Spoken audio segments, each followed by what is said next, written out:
Olá, pessoal. Vamos começar a nossa live, em especial pelo mês da cardiopatia congênita.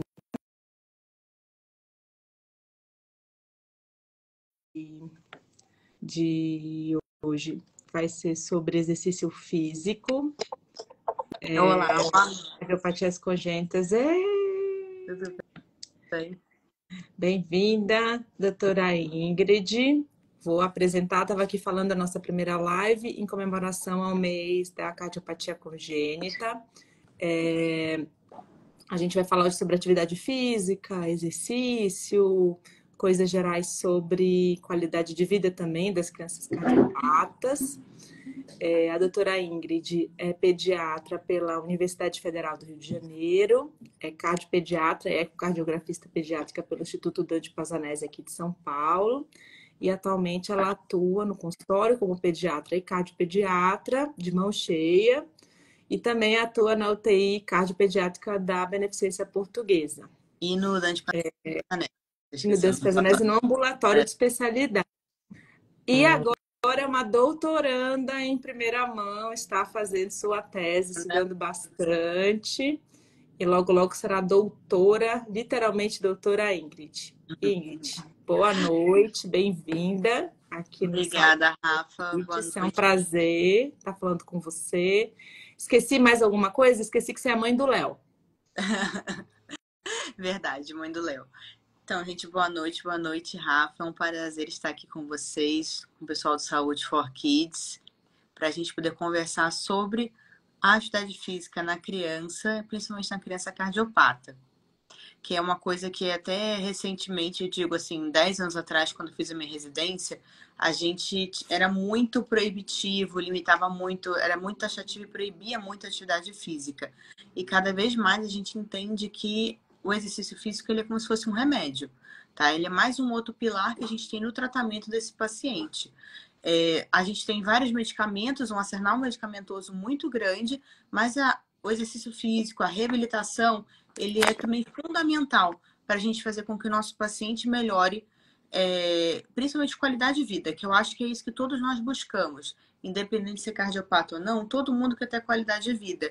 E o mito antigamente, né, de que o cardiopata não podia fazer atividade física, deixava a pessoa ficar restrita, e a gente tem muito paciente congênito adulto hoje em dia se limitando em várias questões, assim, e dependentes, assim, e é muito ruim você ser dependente de outra pessoa, né? Você fica deprimido até, eu acho, assim, né? Você ser capaz de fazer as coisas, deixar de ser capaz ou depender de alguém para fazer alguma coisa, né? É muito ruim. Ruim. Né? Deprime, né? Ninguém gosta, eu acho, de depender do outro. E a criança não é dependente, não é indiferente disso, né? A criança quer conquistar sua independência, sua funcionalidade, né? Porque é um ser em desenvolvimento. Ele começa aquele recém-nascido totalmente dependente da gente e aos pouquinhos vai ganhando sua independência, começa a se movimentar, a engatinhar, a andar, a falar, a se comunicar para poder se desenvolver como adulto, né? E a criança cardiopata, a gente tende muito a podar isso dela, né? Ah, não pode isso. Não, você é cardiopata. Só que não é bem assim. Hoje em dia a gente sabe que o exercício traz muitos benefícios. Mas eu acho que o principal de tudo é que a gente tem que entender que criança tem que ser criança. Tem que brincar, tem que curtir, né? Tem que aproveitar. Uma das coisas que a gente mais vê em consultório é que assim, as famílias elas desejam buscar uma qualidade de vida e um padrão para os seus filhos, mesmo com a doença cardiológica, muito parecido dos demais. Então, é uma família que sonha que o filho possa fazer natação, que possa fazer balé, que possa fazer um judô, que possa fazer alguma atividade física, mesmo essas básicas e tradicionais que toda criança costuma fazer na primeira infância. Então, assim, de maneira inicial, quais são as atividades assim que estão recomendadas e a partir de quando as crianças podem começar a atividade física? No consultório, uma queixa muito frequente para a gente é assim: doutora, meu filho operou quando que eu posso, depois da cirurgia, levá-lo, por exemplo, para fazer alguma atividade física? Então, o que que se fala, como é que você trabalha no seu consultório e o que que a ciência nos diz sobre isso atualmente? Acho que primeiro a gente tem que diferenciar o que é atividade física, o que é exercício físico e o que é esporte. A atividade física é qualquer gasto de energia, seja programado ou não, tá? É um gasto de energia que você vai ter ao se movimentar. O exercício físico é quando você faz aquilo pensado, programado, com uma finalidade. E o esporte é quando você pega esse exercício físico, coloca, seja coletivo ou individual, com suas próprias regras, né? Por exemplo, a natação recreativa é diferente da natação esportiva e competitiva. Mas, assim, no geral, o paciente acabou de operar, tá? Você tem a esternotomia. A esternotomia funciona como se fosse uma fratura. E aí você... A regra, mais ou menos, que é convencionado é pelo menos 3 meses para consolidação óssea. Para você liberar para atividades físicas, principalmente atividades físicas que têm um impacto, né? Por exemplo, a criança faz atividade... educação física na escola que tem futebol, handball, vôlei. Tem o risco de ter o impacto do colega bater contra o osso recém-fraturado e com a esternotomia suturado lá, né, os pontos com fio de aço. E tem a questão da consolidação óssea. Se fosse um braço quebrado, também ia esperar 3 meses. Então, acho que a consolidação do osso é o principal fator para isso. Por exemplo, bebê pequeno.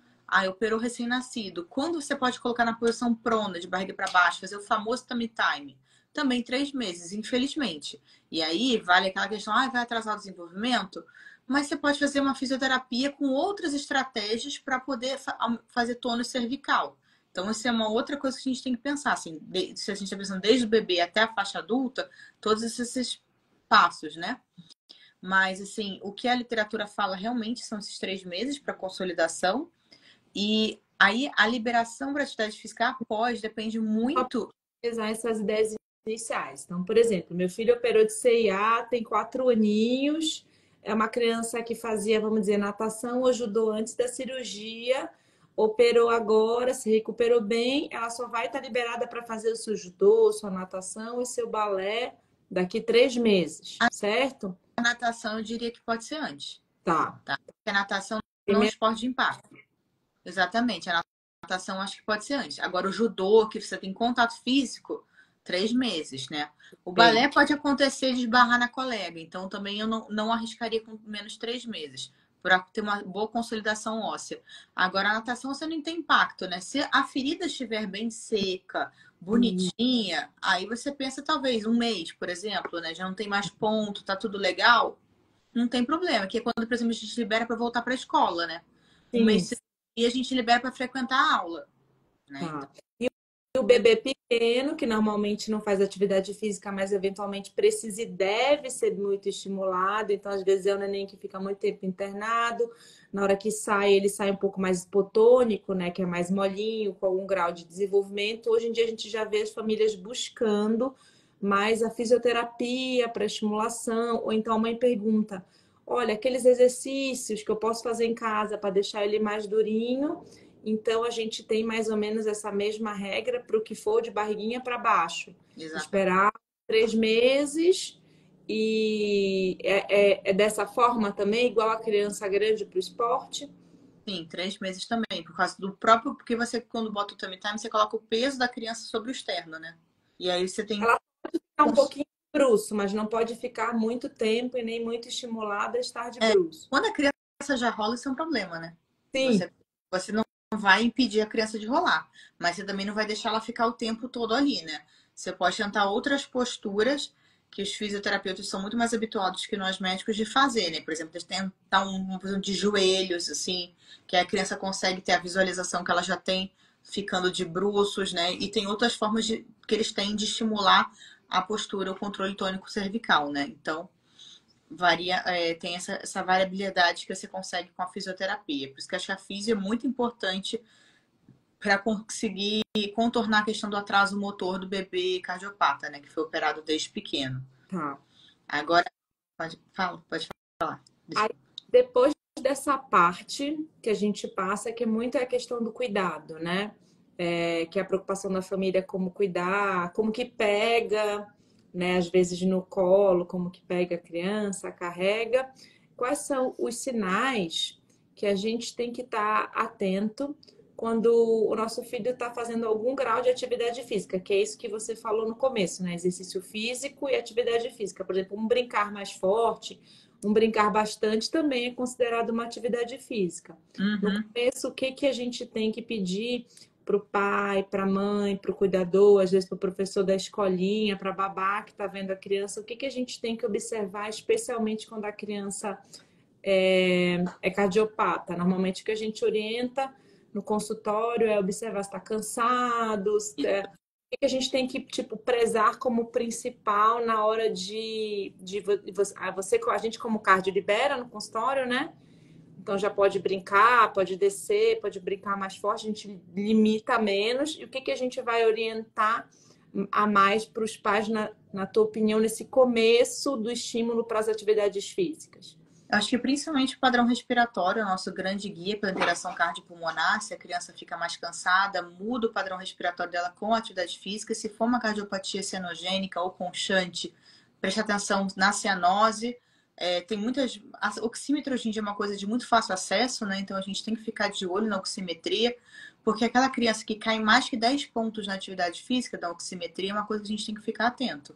No geral, eu tolero uma queda de 10 pontos, assim, sabe? Quando o paciente faz, por exemplo, um teste cardiopulmonar ou na atividade física, no teste de caminhada, até 10 pontos de saturação que perde no esforço, eu acho que você tem até uma segurança, porque quando ele repousa, ele recupera isso. Mas já passou de 10 pontos, eu já acho que a gente tem que ter.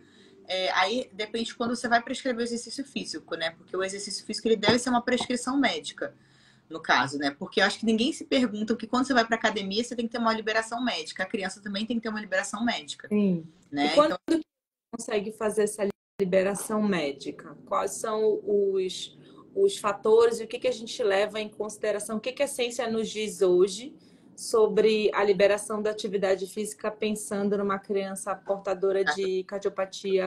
tá. A gente tem duas diretrizes importantes, assim, uma da American Heart, outra da Sociedade Europeia de Cardiologia, e elas são um pouco diferentes na forma como elas fazem essa liberação, tá? A americana, como todo americano, ela é um pouco mais restritiva, ela classifica muito pela questão anatômica da doença, tá? Se o defeito é corrigido ou não, e mais anatomicamente. A classificação de esportes para eles também é distinta, tá? E a europeia é mais permissiva. Eu, particularmente, gosto mais da europeia, porque eu acho que o paciente não pode, a gente não pode se prender apenas à questão anatômica, porque apesar de ser as cardiopatias serem, por exemplo, uma CIA, uma CIV, um falou, mas cada coração é um coração e cada criança é uma criança. Então, eu prefiro a europeia. Como que a europeia funciona? A europeia ela pede para você avaliar 5 parâmetros do paciente em repouso e no comportamento dinâmico desse paciente. No repouso, você tem que avaliar a função, características desse ventrículo, se tem ou não dilatação da aorta, a pressão pulmonar, a oximetria de pulso e a presença de arritmia. Então, você, muitas vezes, um eco é suficiente e um Holter, mas aí a parte dinâmica, você tem que ter o quê? Um teste ergométrico, um teste cardiopulmonar. Cardiopulmonar não é um exame muito fácil, assim, acessível, tá? Não é fácil de se encontrar e não é fácil quem consiga fazer bem feito em cardiopatia congênita. Mesmo num grande centro como São Paulo, a gente tem muita dificuldade em relação também à faixa etária, à realização do exame. Então, esse realmente é um fator onde a gente fica um pouco Limitada, né? Refém. limitado na hora até de pedir. Às vezes a gente até não pede porque sabe da dificuldade que vai ter para interpretar até o próprio exame, né? E assim, eu acho que os dois limitantes que a gente tem principais é a altura, porque pelo menos a criança tem que ter mais ou menos 1,20 m para poder conseguir segurar na esteira, Sim. e o cognitivo, porque a criança tem que ter um mínimo de cognitivo e equilíbrio vestibular, né, para poder andar na esteira, conseguir correr na esteira, e o cognitivo para entender. No cardiopulmonar é mais difícil porque tem a máscara. Então ela tem que Sim. coordenar a respiração dela ali no exame. Não é só ali o teste ergométrico. A gente tem lugares que fazem o exame de forma bem lúdica e que as crianças conseguem, né? Acho que eu tenho um médico que é fantástico nessa questão da reabilitação, que é o Dr. Carlos Rossi, do HCORE do Dante, e ele é um super entusiasta das crianças. Acho que o paciente mais novo que ele já fez é uma criança de 2 anos na esteira. E Nossa. Bem, Ele é fantástico, assim. normalmente a gente costuma ver a partir de 9, 10 anos, a gente conseguir fazer em alguns lugares o teste ergométrico que seja alguma coisa bem feita, que você possa tirar alguma informação, porque se você pede, dependendo da idade do local onde é feito, você olha que nitidamente o exame está falseado, você não consegue interpretar ele de maneira adequada. Então, a gente tem a restrição em relação à estatura, algumas vezes em relação à idade e ao próprio local. E o americano, ele vê isso de forma muito mais restritiva, esses exames são necessários ou eles são opcionais? O americano, ele até fala que seria o ideal você ter o teste de esforço ou cardiopulmonar para você liberar, mas ele vai muito pela questão anatômica. Eu acho que o comportamento dinâmico do paciente é muito mais importante. Que, por exemplo, a tetralogia a gente falou corrigida, que não tem, por exemplo, que o americano fala assim, você tem obstrução na via de saída? Como está essa regurgitação? Como está a dilatação de cavidade? Se tem ou não tem arritmia? Às vezes no Holter, o Holter está limpo, não tem arritmia nenhuma. Mas no falou, ele pode fazer uma arritmia no esforço. E eu acho assim, é imprescindível você saber o comportamento desse coração no esforço, saber como fica a pressão, saber como fica a questão de arritmia. O cardiopulmonar seria o ideal para todo mundo, mas a gente sabe das limitações, que é um exame caro, que não é sempre que consegue fazer, porque ele consegue estimar até mesmo o débito cardíaco pela troca de gases. Então, assim, seria maravilhoso, né? Você não precisaria, por exemplo, fazer um eco de estresse, assim, né? Com exercício para você ver como é que é a função do coração na vigência do esforço físico, né? Muita Mas gente faz um truque, né? Que é pedir para a criança pôr o holter e brincar.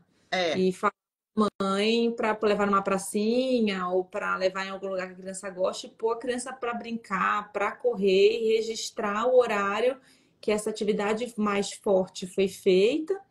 E a gente consegue ter uma ideia, não é tão boa quanto, obviamente, um teste de esforço regulado, onde você consegue ter todos os passos ali muito bem previstos, a hora da recuperação, a hora que está fazendo o esforço máximo, mas dá para ter uma ideia parcial de que numa hora que a criança esteja fazendo um maior esforço que ela consiga, se tem algum evento ou não tem, mas de fato não é o suficiente. o Então, meu como medo, na verdade, é que você não tem a segurança que você... de exame, assim, na tua opinião?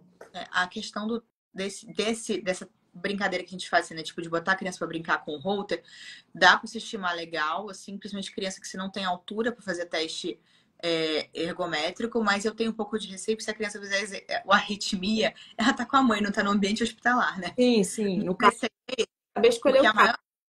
Teve evento, que você tenha um eletro de repouso que seja tranquilizador, não que seja um eletro que você já acha que tem, às vezes, um QRS mais alargado, né? Ou então alguma coisa que possa te dar um risco. Nesse Exatamente. caso aí, realmente só um teste ergométrico resolve. Existe algum tipo de cardiopatia que precise necessariamente de alguma avaliação um pouco mais especializada para fazer uma atividade física comum, ou isso não é necessário, e isso é necessário somente numa prática esportiva um pouco mais intensa? No geral, porque as diretrizes são para prática esportiva, né? E a gente utiliza mais ou menos esses parâmetros para a gente usar para liberação de atividade física no consultório normalmente, né? Então, no geral, é um eco, dependendo ou não, você complementa com uma tomografia ou com uma ressonância, dependendo da patologia. Por exemplo, se você precisa ver mais a dilatação de aorta, seria mais uma tomografia. Se você precisa ver função ventricular, principalmente ventrículo direito, uma ressonância. O Holter e o teste. Na verdade, o Holter ele nem cita, tá? No Holter eles nem citam na diretriz, eles citam mesmo o teste de esforço, principalmente cardiopulmonar ou ergométrico. Pela diretriz seria isso, mas para prática esportiva. Para liberação no consultório, se a criança já pode, consegue fazer esteira, eu geralmente peço ela, sim, mas eu acabo incluindo o Holter também, porque eu acho que é importante. Mas não tem uma diferença específica, né? E o mais importante disso eu acho que é o follow-up, porque se o paciente mudou alguma coisa de classe funcional, piorou qualquer coisa, a orientação da própria diretriz é interromper a atividade física e reavaliar todos os parâmetros. Tá.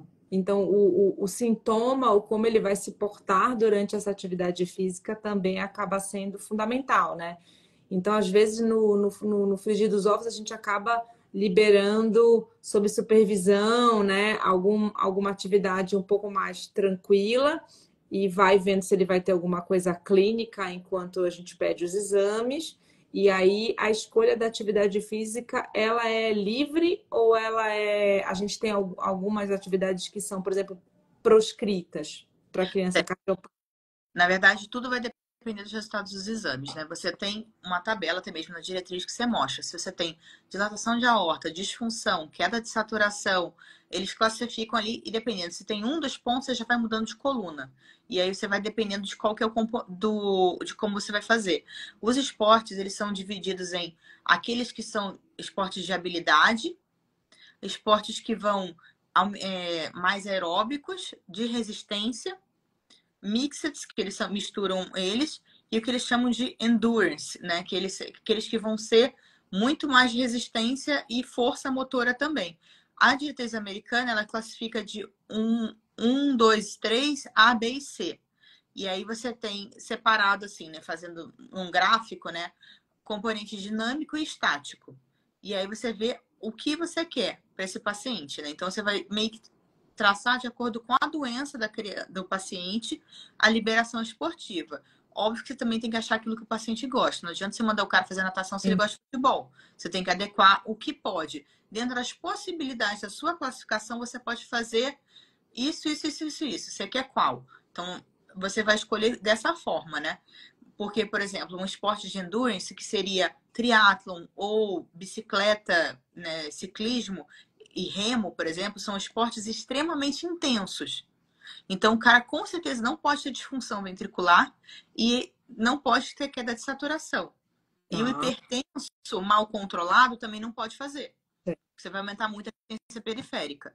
Então, já é um esporte que são esportes que você vai excluir. Agora, um mixed, que é, por exemplo, futebol, tudo que você corre, mas você também tem habilidade tática, você pode, e não subir tanto a sua frequência cardíaca, por exemplo, e não tem tanta força, porque você não aumenta tanta resistência vascular sistêmica, você já consegue numa categoria um pouco, assim, até talvez uma disfunção discreta, né? Até uma dilatação discreta, talvez moderada da aorta, mas quem realmente sai prejudicado é quando você tem queda de saturação. Tá? Por exemplo, esporte coletivo para individual também tem essa diferença? Não. Porque às vezes, exemplo, a gente passa para outra coisa que eu tenho aqui para te perguntar, que é muito marcante no paciente cardiopata, né? Que às vezes é a necessidade de anticoagulação.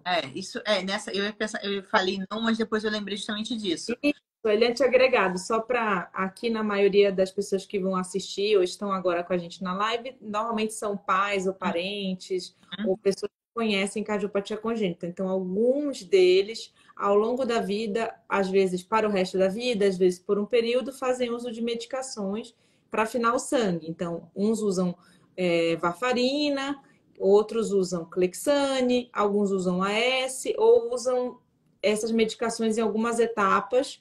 E aí, por exemplo, o meu filho, que ele é antiagregado, que ele toma AS, ou meu filho que é anticoagulado, existe diferença do grau de liberação para atividade física, para esporte, e não só atividade física, mas, por exemplo, em esportes coletivos, né, onde eu vou ter choque. Existe. Na geral. Anticoagulado, esquece esporte de contato. Não pode, tá? Mas, assim, em termos da intensidade, vai depender dos outros critérios. Anticoagulado não pode esporte de contato. Aspirina pode, não tem problema nenhum. Então, tá? Quem tomar pode jogar futebol, por exemplo, pode. Se os exames da parte de função, de arritmia tiverem bons. E pode, não tem contraindicação. Perfeito. Tá? A contraindicação é quem é anticoagulado. E, por exemplo, assim, quem tem hipertensão pulmonar, eles proíbem esporte em altitude, por exemplo, também é uma outra coisa. São perguntas que eu tenho aqui para te fazer. Depois dos anticoagulados, vem o pessoal da hipertensão pulmonar. Proibida esporte em altitude. Tá. Você viajou para a serra e você está acostumado a jogar seu futebol? Na serra não, querido. Melhor não. Perfeito. Tem até uma altitude certa na diretriz, mas eu não me lembro quantos metros é acima do nível do mar, tá? De cabeça, não lembro. Mas, assim, não pode. Hipertensão pulmonar, esquece altitude. Perfeito. Tá bom. Então, de forma geral, quem toma S antiagregado poderia até fazer um esporte coletivo. Pode. Caso esteja com os exames ok, seja liberado. Os anticoagulados, mesmo que estejam com os exames ok, não é recomendado esporte coletivo de impacto. Uhum. Não, não é. Esporte de impacto é proscrito por causa do risco de um trauma mais severo, no caso de quem é anticoagulado. O AS não mostrou esse risco nos estudos, então as diretrizes liberam as duas, tanto a americana quanto a europeia. Tá, mas, por exemplo, um cara que toma anticoagulante, se ele tiver com os exames estáveis da parte de função anticoagulação, se quiser jogar tênis, por exemplo, ele pode. Pode. Se quiser nadar, Tênis pode. pode. Então, isso seria recomendado.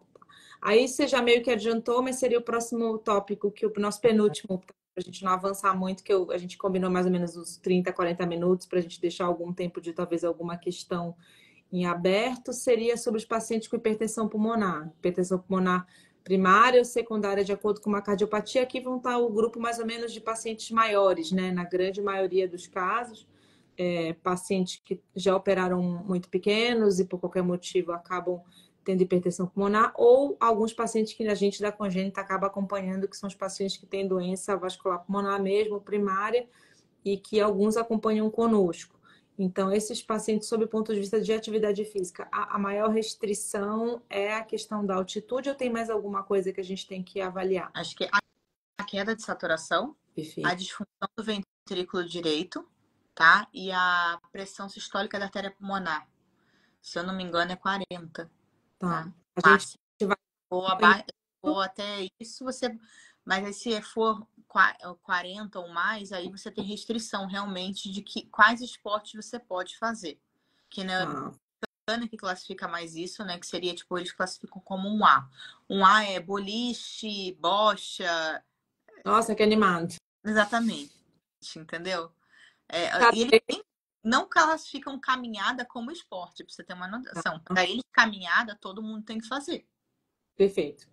Que isso é uma coisa que tem que, às vezes, desmistificar, né? Que a criança pode andar, a criança cardiopata pode andar. Às vezes a emoção que eles ficam muito no colo, porque a gente evita, às vezes muito, mas que ela pode estar um pouco menos restrita do que a gente imagina, né? A criança cardiopata, ela pode andar, ela pode lavar uma louça, ela pode arrumar o quarto dela. Ela não precisa ser um ser intocado. Tem que ser educado como se não tivesse a cardiopatia. E tem que ter noção da sua limitação, porque a criança é muito mais inteligente que a gente, né? Sim, não. Eles sempre conseguem manipular a gente e vão se limitar. A criança vai perceber, putz, o adulto ele se força, Ele é né? Exatamente. O adulto ele se arrisca. Não, eu vou conseguir, vou lá e dá aquele gás na esteira e pof, acontece alguma coisa. A criança não, para, não tô bem. A criança, ela se freia, ela se autolimita, ela chega a ser mais responsável. Abaixam, eles ficam em posição de cócoras, que uma posição até fisiológica para melhora. Eles já procuram posições de defesa que às vezes são posições que eles adotam desde pequenininhos, né? Então, nesse processo, acho que o adulto e o adolescente também, né? Exatamente. O adolescente começa a ficar imprudente e o adulto continua imprudente, né? Eles se arriscam, assim. Tem muito cardiopata que faz atividade física sem liberação médica, sabe? Ai, né, não faço nada. Fala pro médico que não fala nada, entendeu? Mas às vezes você pega... recentemente teve um caso de um rapaz lá no Dante, estenose aórtica moderada. Ele nem sabia que ele fazia atividade física, mas ele começou a tomar testosterona. E ele fez endocardite. Ele fez endocardite na válvula aórtica dele, que era uma válvula aórtica bi, porque ele era pós-coartação, com estenose aórtica, o combo, né?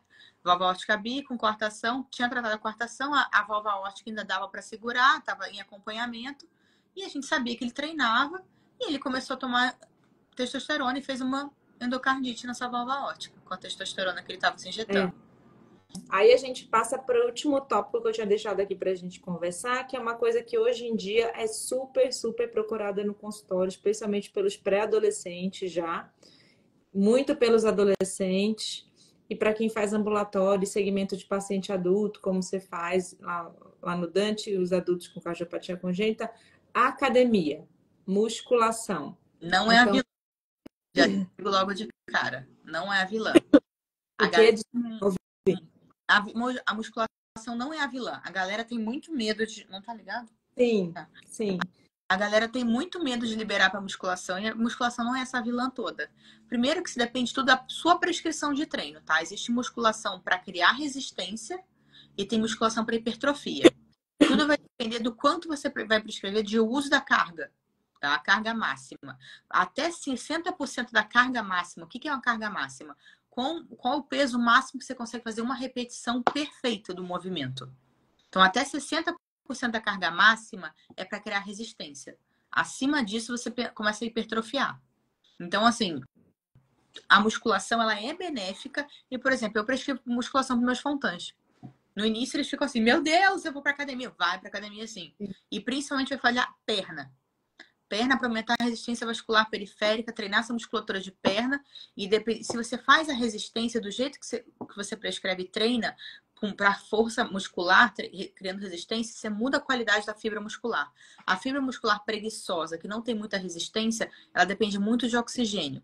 A partir do momento que você faz o treinamento, várias repetições com uma carga menor, por exemplo, que é o treinamento resistivo, você muda a qualidade dessa fibra muscular para depender menos de oxigênio. Então, você consegue ganhar mais qualidade de vida, mais funcionalidade para esse doente e sem cair saturação, que é mais importante nesses cardiopatas, assim. Isso. Tem as suas limitações.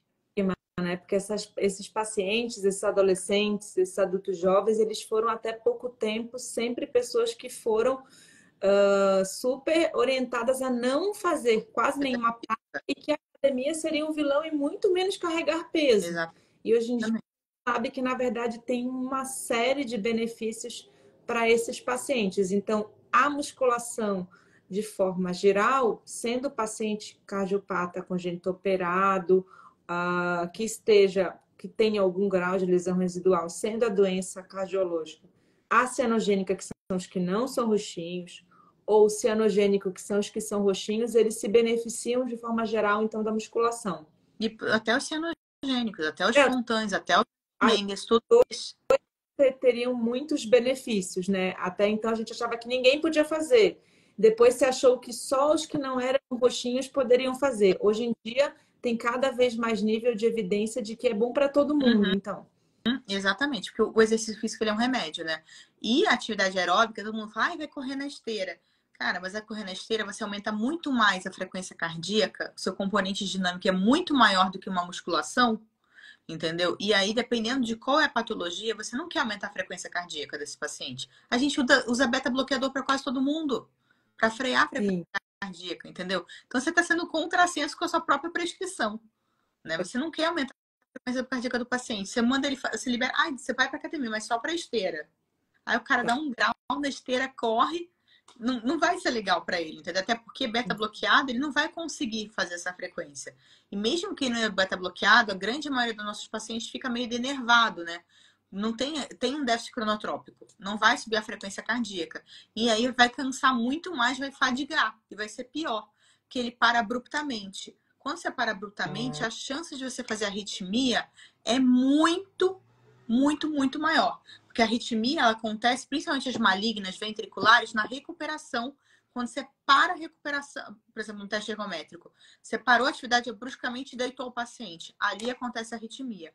Quando você faz uma recuperação dinâmica, desacelerando esse paciente, né, o desaquecimento dele, a chance de ter arritmia é menor. Por questão de equilíbrio de potássio e outros eletrólitos e o pico de noradrenalina induzido pelo exercício. Então, é melhor para o paciente para ele fazer uma recuperação dinâmica. Eu sempre falo para os pacientes que quem eu prescrevo mesmo atividade física são os fontãs no meu ambulatório, né? Eu sempre falo, você vai desacelerando aos poucos. Você não vou prescrever, por exemplo, uma atividade de circuito para o cara. Não vou. Né? Mas assim, intercalar aeróbico com musculação, não vou. E você vai fazer a atividade, você vai parar um minutinho, vai respirar. Depois você sempre faça para ele fazer a coisa mais lentamente, com mais repetição e menos carga. E bota um pouco de aeróbico, sim. Mas ele vai fazer um aquecimento e um desaquecimento sempre, dependente tipo, da atividade física que ele tiver feito. E ele pode até andar um pouquinho mais, mas ele não vai parar a esteira logo de cara. Ele andou, sei lá, 5 km por hora, sei lá, 6 km por hora, então ele vai desacelerando antes de parar. Nos últimos 2 minutos finais, ele vai reduzindo gradualmente. Então, nesse caso, a recomendação seria devagarzinho ele fazer um treino aeróbico com esse estímulo acelerar um pouquinho e desacelerar um pouquinho, sem parada abrupta, seguida de necessidade de musculação sob orientação, né? Que teria esse ganho, porque até então, no máximo, o que o paciente cardiopata podia fazer era entrar na academia para subir na esteira 10 minutos e depois ir embora. Então, hoje em dia, ele se beneficia de fazer isso de forma global. Então, fazer o seu eu deixaria para uma pessoa separado. Não, o acelerar eu deixaria para quem já tem um pouco mais de condicionamento físico. No início, eu deixaria uma atividade basal, básica, e aí conforme a pessoa for melhorando, por exemplo, a gente usa muito o Borg, né, que é a escala de percepção do seu cansaço. Eu nunca ultrapasso nesses pacientes inicialmente o ligeiramente cansativo, que é um Borg 13. Então, assim, eu não passo disso. Eu falo, olha, se você começar a sentir que você está cansado, você está extrapolando o seu limite. Sim. Então, não dá para passar disso. Vamos dar uma desacelerada aí. Então, eu limito a percepção deles e peço para eles treinarem um pouco simetria, né? Ou relógio frequencímetro, né? Quem coisa que eu ia falar, às vezes para eles é muito bom, né? Ter o relógio. Não precisa ter aquele relógio super sofisticado. Não, qualquer um. Mas o relógio que meça a frequência já ajuda muito, né? E eu tenho um menino, um Fontan, que ele vai com o oxímetro pendurado no pescoço. Ele tem 13 anos, ele começou a fazer atividade. Ele voltou para trabalhar na semana passada. E ele já tá todo se achando, né? Super Mas assim, é totalmente resistivo. E assim, ele tá no pico do hormônio. Então, mesmo no resistivo, ele vai ganhar massa. E ele tá sendo fortinho, entendeu? Ele tá todo animado com isso. Quando eles começam a ver que eles têm condição de se igualar no ponto de vista de participar, de fazer que nem todo mundo, eles ficam muito animados e vão super bem, né? A gente vê isso. Hoje em dia, se sabe que não necessariamente quando você vai para academia você precisa fazer aquela aquecida na esteira, né?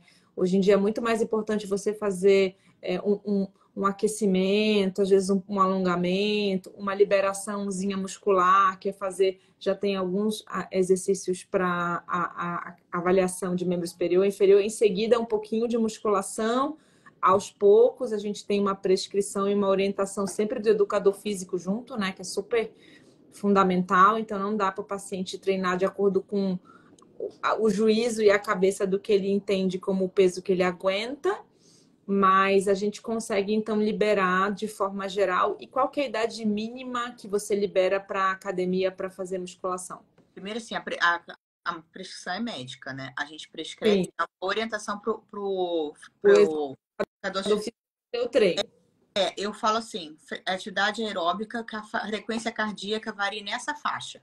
Aí eu boto a faixa que eu quero. Aí eu coloco assim, musculação, faixa de criar resistência. Eu falo assim, utilizar até tantos por cento da carga máxima e fazer no máximo, sei lá, 15 repetições, entendeu? Se você faz muitas repetições, faz 3 séries de 15, por exemplo, você está fazendo resistência. Quando você quer hipertrofia, você faz séries mais curtas, né? Tipo, com menos repetições, com peso maior. Então, nisso ele já entende que é uma série resistiva. Ele já entende isso. E eu falo, período de aquecimento e desaquecimento. Então, dá uns 15 minutos, uma caminhada suave na esteira, já fez o alongamento, faz a esteira e aí vai fazer a musculação. Tá? Não faria circuito, treino intervalado num paciente cardiopata. Acho que só o cara que já está mais condicionado. Tem que individualizar isso aí para você fazer. E a idade mínima, hoje em dia até caiu por terra a questão de que criança não podia fazer musculação, sim, né? Sim, a gente por isso sabe, que a gente sabe que a partir da criança, mas não precisa fazer musculação, por exemplo, com peso. O próprio peso, que é o funcional, já pode ser liberado para a criança, né? O peso, assim, a gente até espera um pouquinho mais, geralmente uns 13 anos por aí, né? Mas, assim, se a criança quiser fazer o dito funcional, tiver cognitivo para isso, acho que 10 anos já tá bom. Na verdade, né?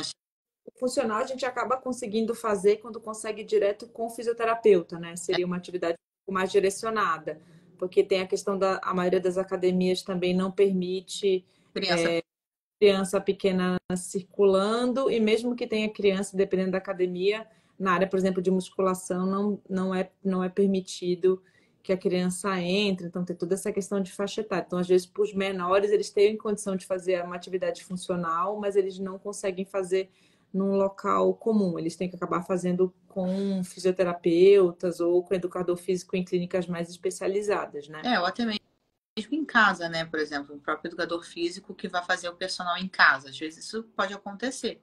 Fazer essa criança ter alguém que vá. Mas acho que o mais importante na prescrição médica é você estabelecer muito a limitação da onde o quanto esse educador físico pode trabalhar. Orientar ele ao máximo. Porque é isso que vai te dar segurança, né? Por exemplo, fez arritmia, você não vai tipo, proibir o cara totalmente de fazer a atividade física. Você vai baixar 10 a 20 batimentos, por exemplo. Você vai limitar a frequência cardíaca ali. Aliás, ele fez arritmia no teste ergométrico quando a frequência cardíaca estava em 150. Então, o máximo que eu vou liberar vai ser 130 de frequência cardíaca. Para ter uma margem de segurança, por exemplo. Você também não vai arriscar o cara, mas você também não pode proibir. Porque já se sabe que o sedentarismo é pior ainda, porque o cara já é cardiopata congênito. Não vai fazer atividade física, vai ficar sedentário e obeso, você vai ganhar o risco das cardiopatias adquiridas. E a gente sabe que, por exemplo, o vozinho que infartou, um mês depois de ter feito a cirurgia, no ginásio da Reab, fazendo Sim. musculação. Então, assim, se o cara que acabou de infartar, fez uma cirurgia, botou um stent, fez uma ponte de safena, uma mamária, ele está fazendo atividade física, por que a criança cardiopata congênita não pode? E a criança Sim. pode brincar. Eu acho que isso é o principal desmistificar para as mães, cara. Deixa seus filhos brincarem, deixa a criança correr. Ela vai se autolimitar, ela vai saber a hora de parar. Né? E é muito importante também para a gente entender qual que é essa limitação no consultório, né? Porque se a criança é muito restrita, às vezes a família não consegue te contar o quanto ele dá conta. Se você libera um pouco mais e eles têm um melhor entendimento do quanto a criança aguenta, a gente consegue até classificar melhor do ponto de vista clínico como que ele tá, né? O que que deixa ele mais cansado ou menos cansado e às vezes o tempo, né? Ai, brinca por 30 minutos, por uma hora, ou então só dá conta de brincar 5 minutos, já cansa, já senta, já observa que às vezes o lábio fica mais roxinho. Então, essa questão de liberar eles para terem o acesso à brincadeira, à atividade física de forma um pouco mais leve, também nos ajuda a tirar um pouco mais de informação daquela criança, né? Se indicar um procedimento ou não, né? Exatamente, porque a Sempre, vai ter, né? toma sempre o primeiro critério para se indicar um procedimento ou não, né? Sempre. O cara pode ter uma insuficiência aórtica importante, mas ele não tem sintoma, você vai segurar. Você vai segurar o máximo que der. Então, assim, qualquer outra patologia, assim, sei lá, você sempre vai se guiar pelo sintoma. O sintoma é classe 1 de indicação de qualquer procedimento, intervenção. Então, assim, se a criança está limitada, você não tem como avaliar sintoma. Ah, não senti nada. Ah, não faz nada. Como é que eu vou Sim. saber se a criança realmente não sente nada? Não, Como eu vou ter essa... e às vezes se limita bastante, né? Que é muito comum. Hoje a gente vê isso um pouco menos. Antigamente era muito mais, mas ainda existem casos de que eles ficam extremamente limitados, né? É uma vida muito, muito limitada mesmo. E é isso, tá? Isso prejudica a nossa avaliação e a própria qualidade de vida da criança. Mas hoje a gente tem a limitação não intencional pelas telas, né? Ah, tá feliz, tá feliz. Ah, ele fica feliz no videogame, fica feliz no celular vendo ali, entendeu? Então, assim, a criança se distrai, tem a sua descarga de dopamina, fica feliz, mas assim, você não consegue avaliar sintoma, né? Tipo, ah, eu deixo ele brincar, mas ele prefere o celular. Vai preferir o celular mesmo. Como você já falou de vários benefícios ao longo da live da atividade. Bem, eu acho que a gente falou assim do principal. Gostei muito do nosso bate-papo, fiquei muito feliz de você conseguir participar. Sei que a sua agenda tá uma loucura esses dias. Foi difícil a gente conseguir encaixar um horário, mas deu certo. A gente vai deixar essa live salva em conjunto, e aí a gente pede que as pessoas que não conseguiram assistir ou que vão depois ver com calma, entraram depois, não conseguiram ver desde o começo, que tiverem alguma dúvida, podem colocar nos comentários as suas dúvidas, e aí a Ingrid vai respondendo, a gente vai respondendo nos comentários o que for possível. A gente espera que vocês tenham gostado bastante. Na semana que vem a gente deve ter mais uma live falando sobre amamentação na cardiopatia congênita, que eu devo conversar eu e a Ana Laura, que a gente gosta bastante do tema, então a gente espera quem entrou hoje que consiga entrar na semana que vem para participar, deve ser na quinta-feira, a gente vai liberar os horários para todos vocês nesse final de semana. Ingrid, muito obrigada. Vou pedir para você dar um sorriso bem grande, que eu vou bater uma foto. Eu agradeço pelo convite. Sorriso X.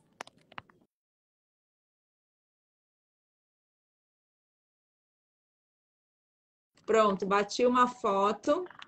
Bati uma foto bem bonita nossa.